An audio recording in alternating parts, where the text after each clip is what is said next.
What does a car accident attorney do? A car accident attorney does a number of things after taking on a car accident case.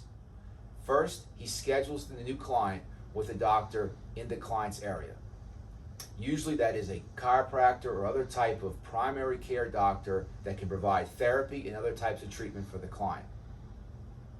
Secondly, he starts claims with all the involved car insurance companies.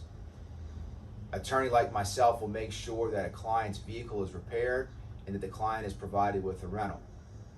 Later on, if medical treatment requires that the client get an MRI, an attorney like myself can pay for that MRI.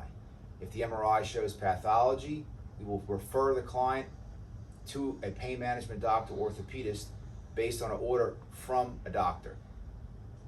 In Louisiana, attorneys like myself can pay for medical treatment like procedures, injections, and surgeries. If that's necessary, we discuss that with the client before taking that drastic step. If a lawsuit is necessary in Louisiana, we can pay for it.